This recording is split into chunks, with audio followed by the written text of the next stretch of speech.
Did you guys see a video of former MP Odonga Otto? I think he was on a sit down, must have been a TV interview, and he was generally talking about the state of our country. By our country, I mean Uganda. We all know what's happening. There are so many irregular things that are happening that have got Ugandans go like, okay, what's going on? What is going on? And it's really worrying. Odonga Otto on this TV appearance went ahead and said that he is worried to a point that if he got out of that TV interview, he didn't know what was waiting for him outside. And it's really not just him. I've seen a hell lot of people talking about it, especially here on the socials, saying, okay, this is not it.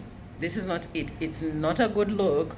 We really look bad. The pictures that are circulating on the social media and watching people we respect, mind you, being treated in some type of way has gotten all of us a little worried. And he said these are patterns of things that are happening, and now they are happening more frequently. Every now and then, when people are arrested, you just see them appear on the social media, and in the manner in which they appear is quite alarming.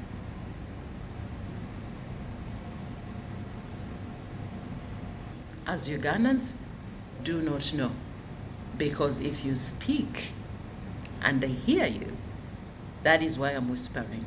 If you speak and they hear you, you do not know what will be waiting for you.